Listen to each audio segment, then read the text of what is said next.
5 steps involve in respiration.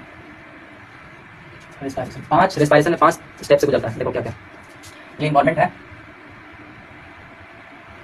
मान लीजिए ये लंग्स है, ये फिर इसके बाद लंग्स के बाद बना दीजिए लंग्स के बाद ये क्या है, ब्लड वेसल्स है, और ये आपका बॉडी है, ये क्या है, बॉडी है, ये ब्लड वेसल्स है, और ये क्या है, लंग्स को बताइए इन्वॉल्वमेंट है। अब देखना इसमें क्या होता है। इन्वॉल्वमेंट से ऑक्सीजन देखो यहाँ से क्या आ रहा है, ये ऑक्सीजन आया, इस तरह से लिए हैं ऑक्सीजन, इनहेलेशन बोलते हैं इसको, ऑक्सीजन लेते हैं तो इनहेलेशन है ना, इन्वॉल्वमेंट से ऑक्सीजन ले रहे हैं जो 21% होता है। अब इनहेलेशन अब जैसे ये क्या करेंगे, अब ये क्या करेगा, छोड़ेगा यानी CO2 जाएगा, यानी इसको क्या बोलेंगे, एक्सहेलेशन है ना।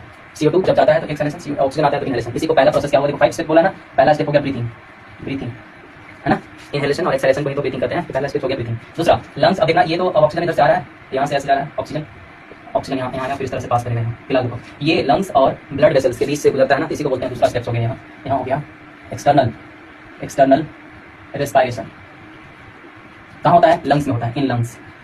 किसके बीच में होता है, लंग्स और ब्लड वेसल्स के बीच में, between lungs and blood vessels के बीच में होता है। देखने से एकदम अटैच है दोनों, है ना, जो नसें होती हैं बिल्कुल अटैच होता है। ये दिखा रहे हैं फिगर से। जैसे यहाँ आया ऑक्सीजन इस तरह से पास करेगा, तो यहाँ भी हुआ तीसरा नंबर में इंटरनल रेस्पिरेशन। इसमें इंटरनल रेस्पिरेशन में कहाँ होगा, बॉडी में, इन बॉडी।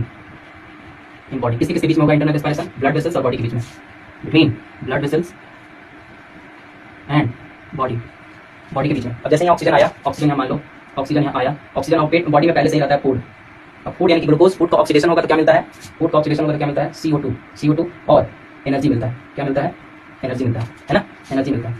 अब तो ये CO2 मिला ना, यहीं से ये मूव हो जाएगा, CO2 यहाँ से ही मूव हो जाएगा, इस तरह से पास होगा लंग्स होते हुए, ऐसे ही एनवायरमेंट में एक्सहेलेशन के रूप में निकल जाएगा। ठीक है, देखिए। और जब एनर्जी हुआ इसको क्या बोलेंगे, 5 नंबर सेलुलर रेस्पिरेशन को रेस्पिरेशन बोलते हैं। अब देखो ये CO2 ऑक्सीजन लिए और कार्बन डाइऑक्साइड इस तरह से छोड़ दिए, इसको क्या बोलेंगे, 4 नंबर एक्सचेंज ऑफ गैसेस। क्या लिए, ऑक्सीजन लिए थे और कार्बन डाइऑक्साइड छोड़ दो। ये बहुत चीजें, सांस लेने से हमको एनर्जी मिलता है ना, हर बार सांस लेते हैं तो सांस छोड़ने में कितना प्रोसेस होता है हमारी बॉडी के अंदर। ठीक है, और मान लो सांस अगर थोड़ा देर तक रोक दिया जाए तो हमारी सांसें फूल जाती है, जैसे सांस लेते हैं तुरंत हमारी बॉडी में एनर्जी आ जाता है ना। तो ये 5 प्रोसेस होता है, ब्रीथिंग, एक्सटर्नल रेस्पिरेशन जो कहाँ होता है, लंग्स और ब्लड के बीच में, लंग्स में होता है। इंटरनल रेस्पिरेशन तीसरा, ये बॉडी में होता है, कहाँ, ब्लड वेसल्स और बॉडी के बीच में। चौथा होता है गैस एक्सचेंज होता है, CO2 निकलता है, ऑक्सीजन लेते हैं, देखो यहाँ से मूव हो जाता है, फिर एनर्जी मिलता है, इसको सेलुलर रेस्पिरेशन। 5 प्रोसेस हो गया ना। इस तरह से आपका रेस्पिरेशन और ब्रीथिंग कंप्लीट हो गया। नेक्स्ट स्टेप में हम लोग टाइप ऑफ रेस्पिरेशन पढ़ेंगे। Thank you guys.